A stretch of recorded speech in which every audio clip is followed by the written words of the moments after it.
다시 성령.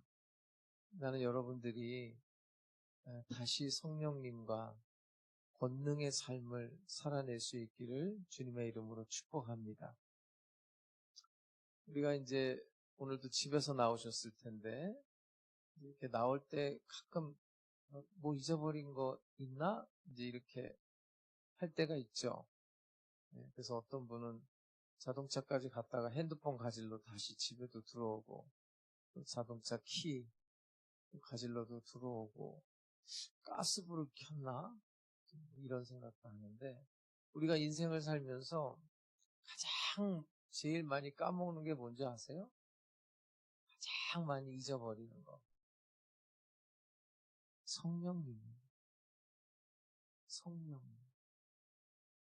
내가 예수를 믿는다고 하죠. 교회도 다니고 예배도 드리고 찬양도 하고 기도도 하고 그렇게 하고는 있는데 어느 순간에 내가 성령님 없이 살고 있었구나. 이러면 정말 비극이에요. 비극. 가장 무서운 일이에요.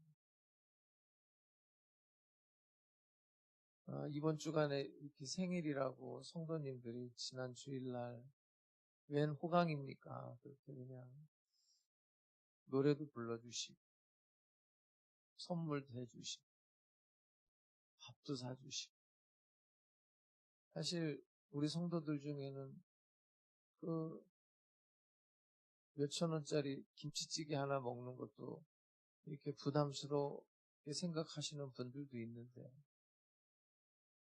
목사님 만난다 그러면 목사님하고 밥 먹는다 그러면 5만 원, 6만 원 그렇게 그런 거 대접해요.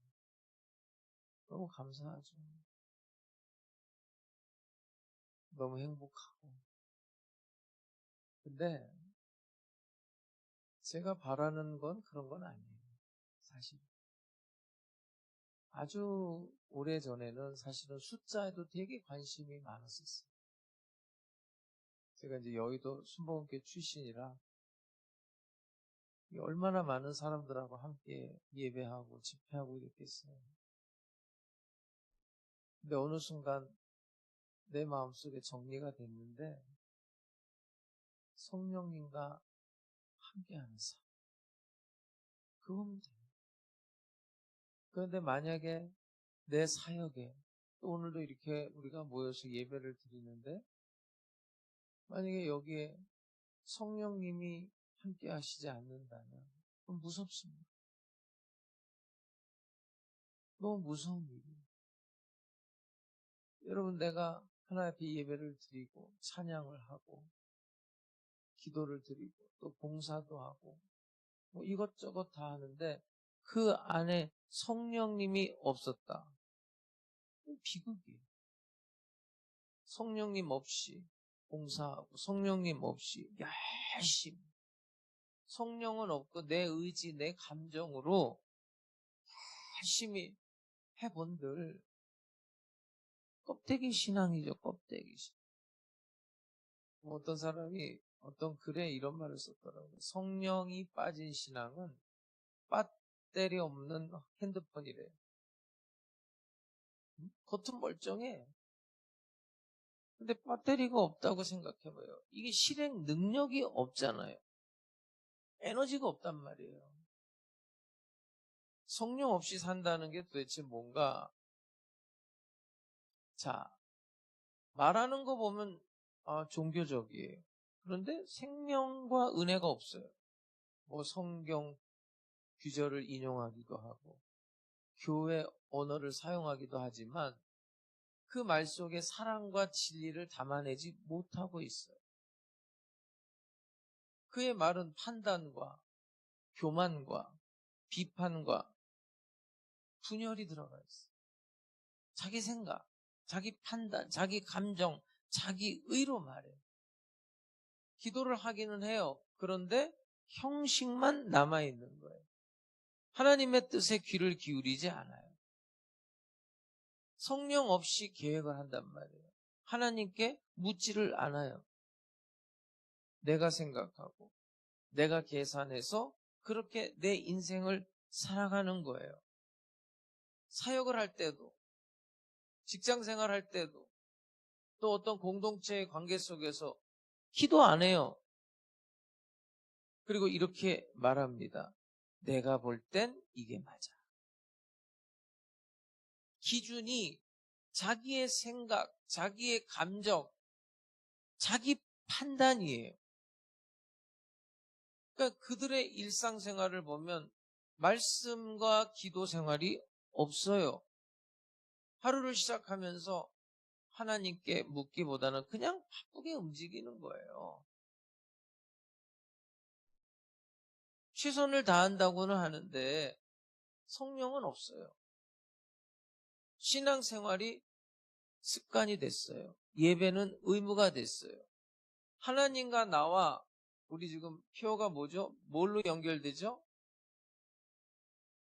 기도로 연결되기를 지금 한 해, 작년에는 우리가 말씀으로 했는데 하나님과 나하고 연결이 되지가 않아요.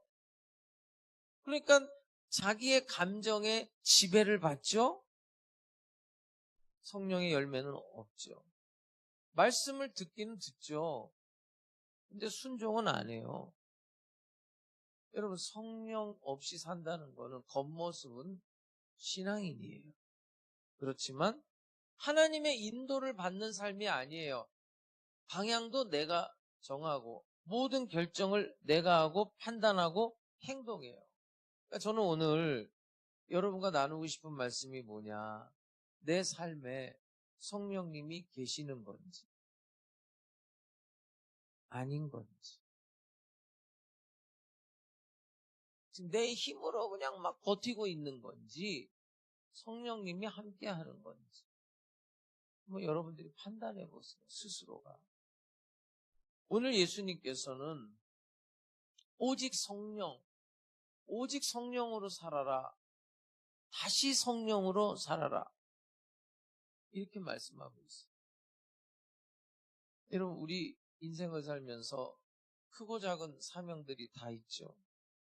가정이든 직장이든 사업장이든 교회든 그 사명 감당하려고 다들 몸부림치고 있습니다. 근데 이제 문득 이런 걸 느끼죠. 아, 힘들다. 지쳤다. 내 힘으로는 부족하다. 오늘 본문이 그런 상황이에요. 제자들은 예수님을 따라다니긴 했죠. 말씀도 많이 들었죠. 같이 동고동락했죠.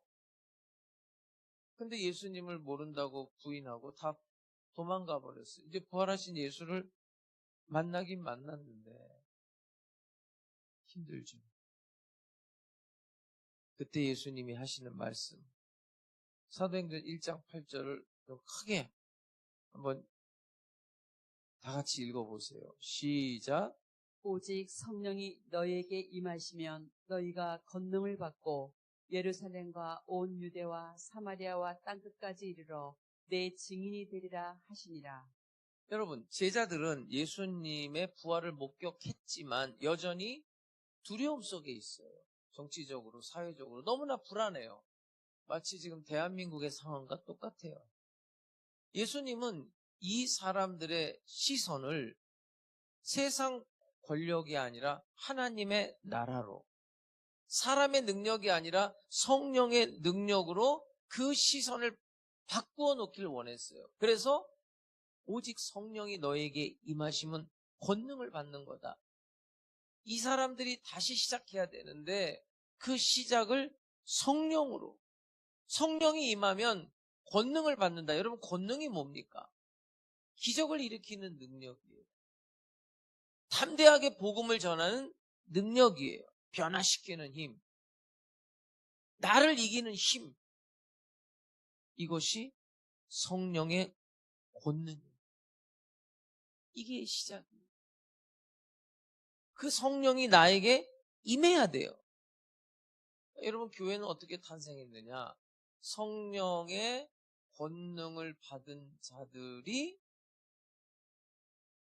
움직이면서 새롭게 살면서 시작된 게 교회예요. 그래서 오직 너희에게 성령이 임하시면 너희가 권능을 받고 그 권능을 가지고 뭘 하느냐? 예루살렘과 유대와 사마리아와 땅끝까지 이르러 내 뭐가 된다? 증인이 될 것이다. 여러분, 복음은요, 예루살렘에만 머물면 안 돼요. 예루살렘에서 어디로 가야 돼요? 유대로, 온 유대로.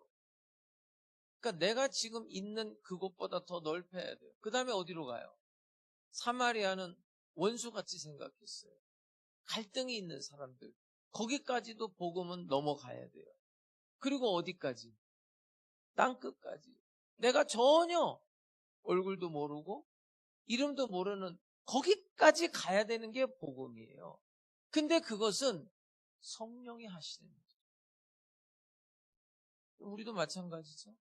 여러분의 인생이, 여러분의 삶이 예루살렘에만 국한되어 있는 사람들 많이 있어요. 거기서. 네? 나도 힘든데. 누가 그러더라고요. 우리가 어렵잖아요, 사실. 우리가 얼마나 어려워요, 교회가. 근데 무슨 선교를 하고 선교비를 그렇게 보내냐. 모르는 소리죠. 그러면 교회의 존재의 의미가 없어요.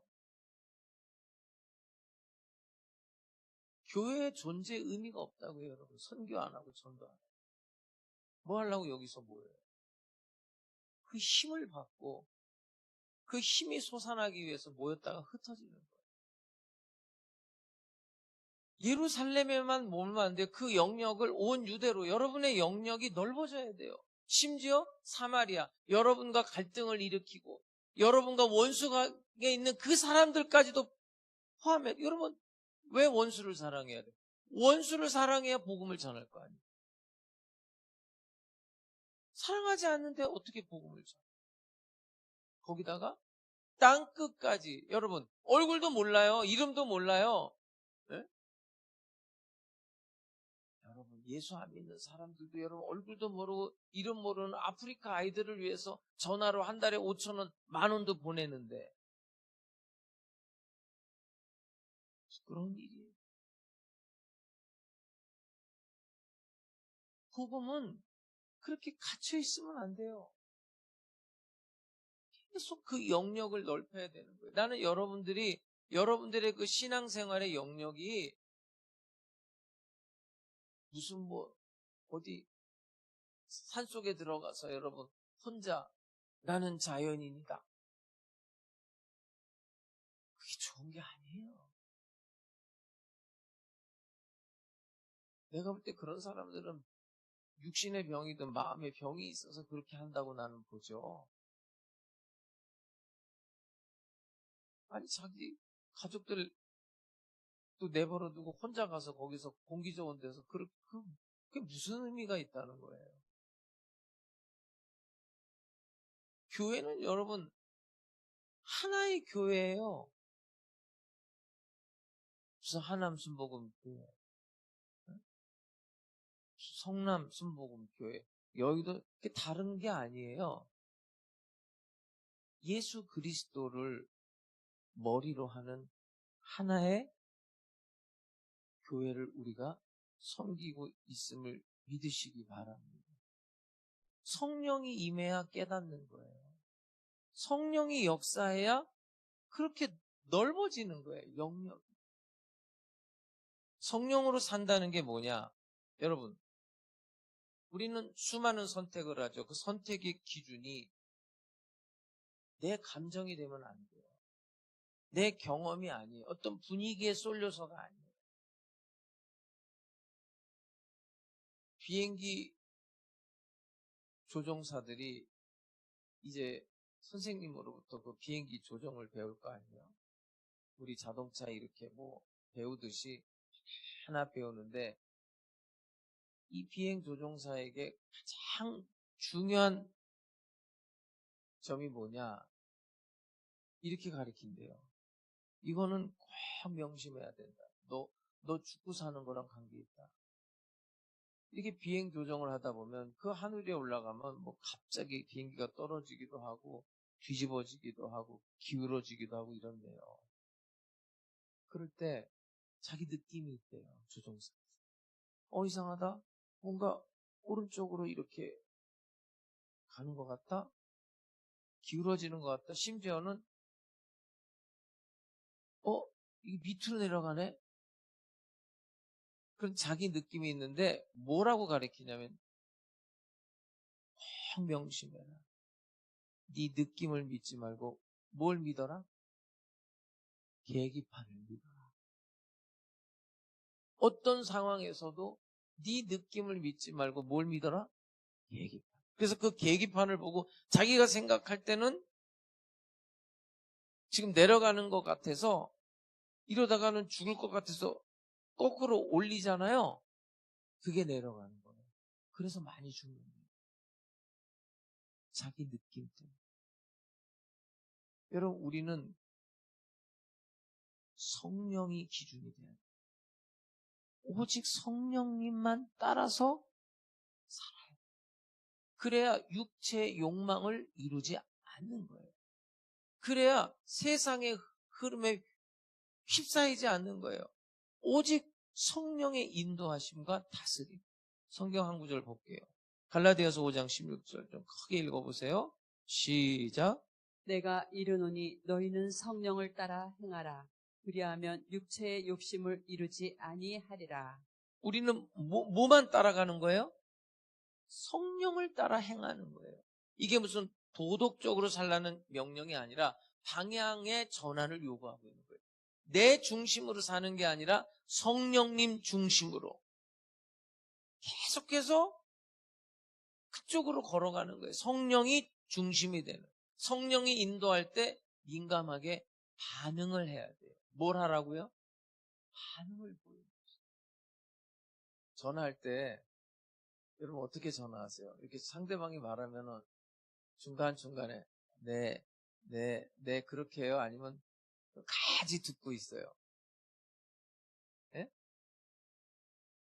지금도 이렇게 설교하는데 예?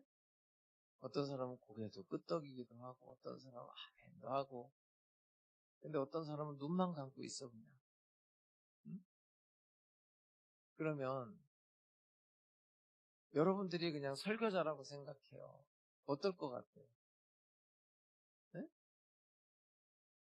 답답하죠?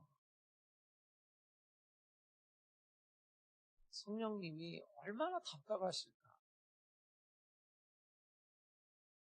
여러분 성령님께 민감하게 반응을 좀 해드려야 돼요. 그게 성령의 인도함을 받는 것. 매 순간이에요. 순간순간 내 뜻으로 사는 게 아니라 성령의 뜻을 묻고 그분의 음성에 귀를 기울이는 우리 하나님 손복음 백성들이 되시기를 주님의 이름으로 축복합니다. 특히 인도함을 받을 줄 알아야 돼요. 자, 로마서 8장 14절 한번 크게 좀 읽어볼게요. 시작. 무릇 하나님의 영으로 인도함을 받는 사람은 곧 하나님의 아들이라. 여러분 자녀가 부모 손에 이렇게 이끌려 가잖아요. 그때 따라가는 거 아니에요. 자발적인 순종, 전적인 신뢰를 가지고 자녀들은 부모를 따라가잖아요. 그러니까 성령의 인도하심을 받는다는 거는 주도권이 나한테 있는 게 아니에요. 그분을 따라가는 거예요. 그분이 주인이에요. 내 삶의 방향을 그분께 맡기고 내 삶의 결정을 그분께 맡기는 거예요. 내가 그분을 이용해가지고 내가 뭐 사업을 좀 잘해보겠다. 그분을 이용해서 내가 출세를 하겠다가 아니라 그분이 주인이에요. 그분이 인도하는 대로 나는 도구로 그분의 목적에 따라 쓰임을 받는 거예요. 다시 말씀드릴게요. 성령을 이용하려는 사람들이 있어요. 나의 어떤 것을 성취하기 위해서. 아니에요. 그분이 인도자라니까요. 내가 그분을 따라가는 거예요. 계속. 그럼 갈 때까지 가보는 거예요, 여러분. 그분이 인도하는 대로. 하나 더 볼게요. 에베소서 5장 18절 시작. 술 취하지 말라. 이는 방탕한 것이니 오직 성령으로 충만함을 받으라. 여러분 성령의 충만함을 계속 받아야 돼. 이건 단 한 번의 체험이 아니에요. 우리가 자동차 가지고 다니는 사람들은 이렇게 기름 게이지가 떨어지면 어디 가요? 주유소 가서 다시 기름을 넣듯이 우리가 성령님과 동행하는 삶이라는 것은 한 번 하고 마는 게 아니에요. 반복적으로 지속적으로 계속 성령님과 친밀한 관계를 유지해요. 혹시 지금 여기 있는 분 중에 나는 성령의 경험이 없다. 그런 사람이 있어요? 그럴 수도 있어요, 사실. 그리고 어떤 사람은 경험을 했는데 지금 계속 경험하는 게 아니라 그거 언제 한번 내가 경험했었다. 이런 사람도 있을 수 있어요. 근데 성령 충만은 계속이에요. 계속. 시간마다. 그래서 우리 교단에서는 이제 그걸 외적 증거로 방언을 말하고 있거든요. 뭐 기도를 할 때 몸이 떨림의 현상이 있다든지 아니면 예언의 말씀을 말하든지 이럴 때 성령이 역사하는구나 라는 걸 알 수 있어요. 근데 거기에만 멈추는 게 아니에요. 내적으로 내 삶 속에 열매가 있느냐. 갈라디아서 5장 22절 23절 크게 한번 읽어볼게요. 시작. 오직 성령의 열매는 사랑과 희락과 화평과 오래 참음과 자비와 양성과 충성과 온유와 절제니 이 같은 것을 금지할 법이 없느니라. 여러분, 성령이 있느냐 없느냐는 삶으로 증명이 되는 거예요. 내 말에 사랑이 있는가? 내 행동에 온유함이 있는가? 사람들과의 관계 속에서 화평함이 있는가? 내 자신에게 절제가 있는가? 내게 맡겨진 일에 대해서 끝까지 충성으로 감당하고 있는가? 이런 사람을 성령 충만한 사람이라고 그러는 거예요. 자, 기도할 때 열정이 있단 말이에요.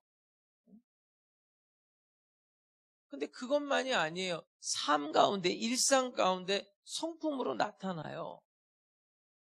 부엌에서 일할 때도, 가정에서, 직장에서, 사업장에서, 여러분, 그 관계 속에서 성령의 사람들, 성령이 충만한 사람들은 그 열매가 나타난다고요.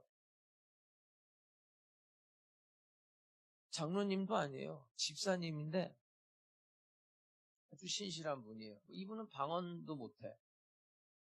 그렇다고 무슨 예배 시간에 뭐 아멘을 크게 하는 것도 아니고 예언을 하는 것도 아니에요.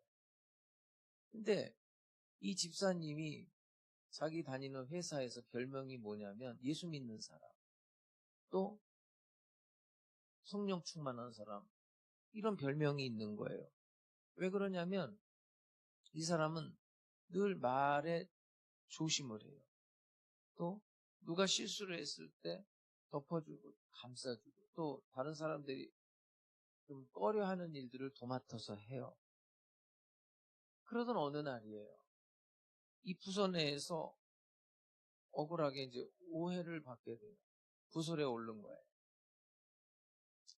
근데 이 사람이 조용히 기도하면서 그 상황을 감당해 낸 겁니다. 끝은 해피엔드예요. 진실이 드러나게 됐어요. 자, 그때 사람들은 이렇게 말해요. 그래, 그 사람 안에 뭔가 좀 있었던 것 같아, 뭔가. 자기 감정대로 안 하잖아. 남 탓도 안 하고 아마 하나님 때문에 그랬을 거야, 저 사람. 여러분, 이게 성령 충만의 열매예요. 하나님의 향기가 삶 속에 드러나게 돼 있어요. 성령 충만한 자의 모습이라니까요. 우리 스스로 물어봐야 돼요, 여러분. 정말 물어보셔야 돼요. 나는 기도에 열정이 있는가? 일단은 그게 먼저 돼야 돼요, 사실. 근데 거기에서 그치는 게 아니에요. 내 일상에 어떤 성품이 드러나고 있는가 이거예요. 그게 성령님이 함께하는 증거예요.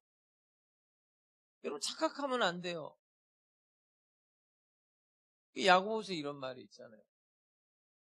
나는 말로 난 믿음이 있다. 그래요. 믿음이 있다. 그런데 야고보가 뭐라고 하냐면 그래? 너는 믿음이 있다고 말로 하냐? 나는 내 믿음을 뭘로 보인다? 행함으로 보인다는 거예요. 행함. 또 누가 진짜냐고. 응? 행함으로 보이면 그럼 난 믿음이 있어 말할 필요도 없는 거잖아요.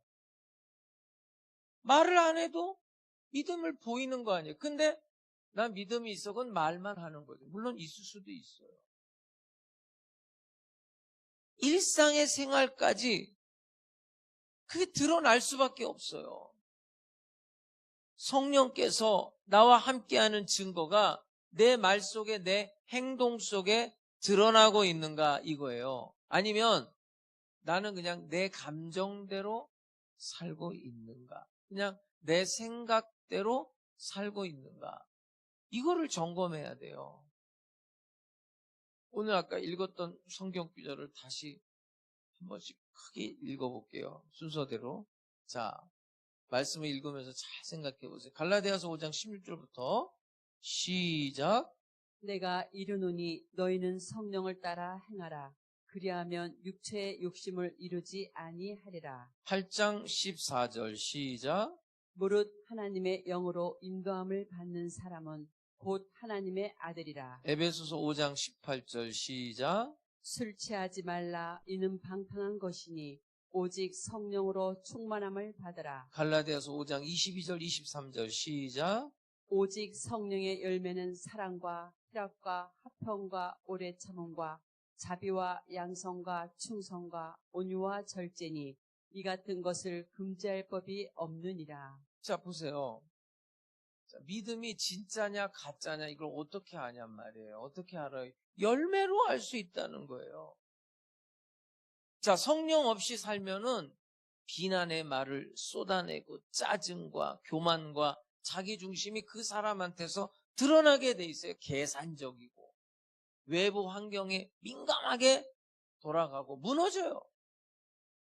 그러나 성령이 충만한 사람은 보세요. 어려움 속에서도 하나님 그래도 나와 함께 하시니 감사합니다 라고 자기 안에 있는 평강, 기쁨을 지켜내요. 그러나 성령이 없는 사람은 조금만 마음에 안 들으면 관계를 끊어버려요. 날카롭게. 그리고 마음속에 불안이 생긴단 말이에요. 성령님과 동행하는 사람은 평화를 만들어내요. 다툼, 그냥 내가 화목하는 게 나아. 화해를 선택해요. 하나님과의 관계뿐만이 아니에요. 사람과의 관계 속에서도 명확하게 드러나요. 자, 점검해 보세요. 나는 사랑으로 말하고 있는가? 판단과 비판으로 말하고 있는가? 나는 평안한가? 아니면 불안과 초조 속에 있는가? 나는 인내하고 있는가? 아니면 쉽게 짜증내고 포기하는가? 나는 절제하고 있는가? 아니면 감정과 욕망에 휘둘리고 있는가? 여러분, 내 안에 성령이 계시면 반드시 열매를 맺어요. 성령이 임하면 권능을 받고 예루살렘과 유대와 사마리아 땅끝까지 이르러 내 증인이 되리라. 그러니까 여러분 어떻게 해야 되겠어요? 하루 시작할 때 성령님과 동행하시기를 주의 이름으로 축복합니다. 성령님께 맡기는 거예요. 아주 좀 잊지 못하는 게 내가 이제 중학교 때 조윤기 목사님 설교를 들었는데 성령님 같이 갑시다. 이런다는 거예요. 그 이제 여의도에 십자가가 크게 있고 이제 이렇게 의자가 있잖아요. 그럼 십자가 바로 옆에 자리는 조윤기 목사님 아무도 못 앉게 했대요. 성령님 자리라고. 근데 뭐 성령이 영인데 뭐 좀 거시기한 면이 없지 않아 있지만 나는 그 의도를 알기 때문에 늘 그 예배 시간에 따라하라고 막 그래요. 한번 따라해 볼까요, 여러분? 성령님을 인정합니다. 환영합니다. 모셔드립니다. 의지합니다. 그런 거 많이 시켰어요.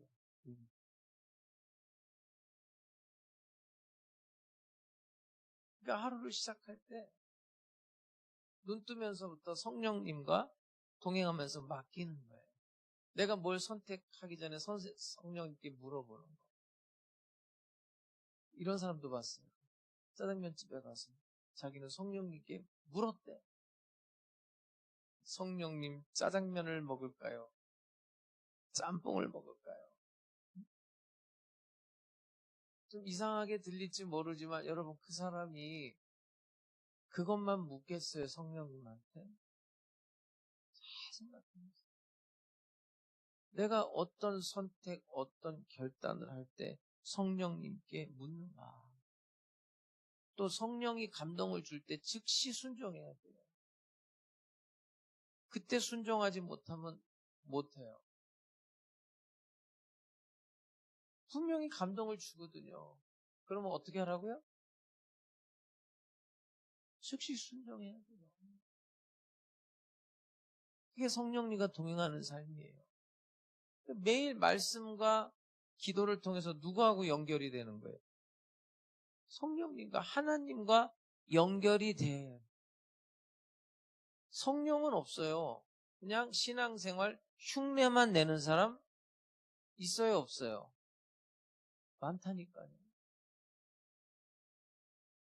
오늘 예수님 하시는 말씀이 뭐예요? 오직 성령의 충만함을 받으라는 거예요. 성령을 따라 행해야 되고 하나님의 영으로 성령으로 인도함을 받는 자가 하나님의 자녀라는 거예요. 여러분, 성령 없이 복음 증거 못해요. 성령 없이 사랑할 수 없어요. 성령 없이 교회에 헌신 못해요. 요즘 우리는 그런 말 듣죠? 교회가 위기라고. 교회가 왜 위기입니까? 성령이 떠나니까 위기죠. 성령 없이 말하고, 성령 없이 계획하고, 성령 없이 사니까. 그렇게 되는 거예요. 개인도, 단체도. 오늘 우리는 예수님의 약속을 다시 붙들어야 돼요. 여러분, 오늘 본문 잠깐 볼게요. 4절을 보세요. 사도와 함께 모이사 그들에게 분부하여 이르시되 어디를 떠나지 말고, 예수님이 뭐라고 말하냐면 예루살렘 떠나지 말고 내게서 들은 바 아버지께서 약속하신 것, 그게 뭐예요? 성령을 기다리라는 거예요. 예수님 부활하신 다음에 40일 있다가 승천해요. 근데 그 성령이 언제 임했죠? 오순절, 50일이 지나서. 그러니까 예루살렘을 떠나지 않고 며칠을 있었던 거예요? 마가다락방에. 10일 동안 기도한 거예요. 10일. 먼저 우리는 성령을 받기 위해서 기다려야 돼요. 기도로 하나님과 연결이 돼 있어요. 그 받을 때까지는 떠나지 말아야 돼요. 계속 기도하고. 10일. 그 다음에 5절을 보세요. 요한은 물로 세례를 베풀었으나 너희는 몇 날이 못되어 그 몇 날이 10일이었어요. 뭘로 세례를 받으리라? 성령으로. 그래서 사도행전 2장에 보면은 마가다락방에서 120명이 전혀 기도에 힘쓰고 성경을 해석했을 때 막 불의 혀같이 갈라지는 그런 성령의 세례를 받게 돼요. 그 다음에 어떻게 되느냐? 자, 오늘 8절입니다. 오직 성령이 너희에게 임하시면, 그렇게 되면 뭐 어떻게 된다는 거냐? 너희가 권능을 받고 예루살렘과 온 유대와 사마리아와 땅끝까지 이르러 나의 뭐가 된다? 증인이 되라요, 되리라요? 되는 거예요. 내가 되려고 하니까 어렵죠, 여러분. 여러분, 지금도 교회 생활 마찬가지. 내가 예수 믿으려고 하는 사람들은 힘들어요. 그런데 내 안에 성령께서 믿게 하는 사람들은 쉬운 거예요. 좋아서 하는 거예요, 좋아서. 내가 하는 사람들은 힘들어. 봉사하는 것도, 헌금하는 것도, 헌신하는 것도 내가 하려는 사람들은 힘들어요. 근데 누가 시켜요? 성령이 내 안에서 능력으로 역사하는 거예요. 능력. 그러니까 한번 생각해 보세요. 사도행전의 다른 이름이 성령행전이에요. 마태, 마가, 누가, 요한복음에서 예수님이 일으켰던 모든 기적과 능력이 사도행전에 그대로 나타나요. 누가 누구를 고용한 거예요? 성령이 사도들을 고용해서 예수님이 하셨던 일을 그대로 해요. 죽은 자도 살려요, 사도들이. 그리고 예수님이 십자가에 죽으시잖아요. 그리고 제자들한테 뭐라고 그랬어요? 자기를 부인하고 자기 십자가를 지고 나를 따르라고 그러잖아요. 다 그렇게 해요. 뭐가 임했을 때? 성령이 임했어요. 권능으로 나타나는 거예요. 난 여러분들이 다시 성령으로 시작할 수 있기를 주님의 이름으로 축복합니다.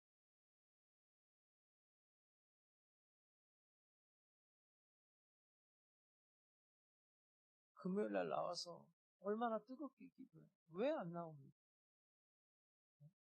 멀어서 못 나오는 것 같아서 밴드로 다 연결해서 하잖아요. 밴드라도 들어오세요. 못 오면. 함께 기도하고 함께 하나님과 연결됐을 때 성령의 파워가 나타나는 거예요. 다시 성령. 여러분이 하려니까 힘들죠.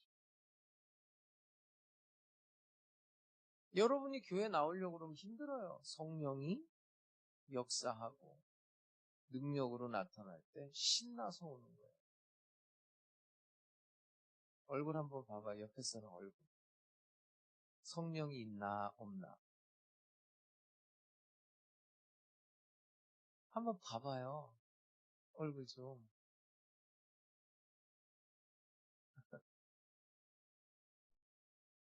여러분 숨길 수가 없어요. 성령이 있는 사람과 없는 사람은 숨길 수가 없다니까. 그러니까 이런 거죠. 좀 미쳐 보이는 거야. 저기 미쳤나.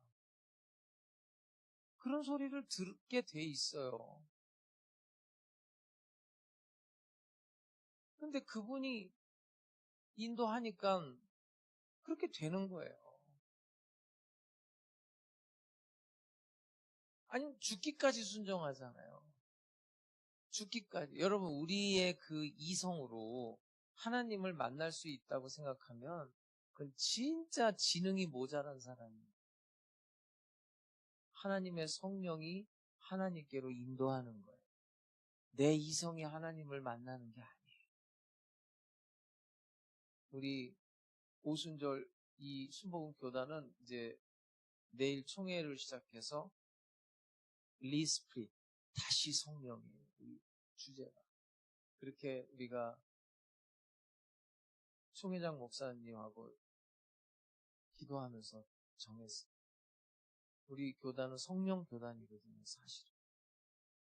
우리 하남 순복음 교회 성도 여러분, 다시 성령, 오직 성령, 성령님과 권능의 삶, 능력의 삶을 살아낼 수 있기를 주 예수 그리스도의 이름으로 축복합니다.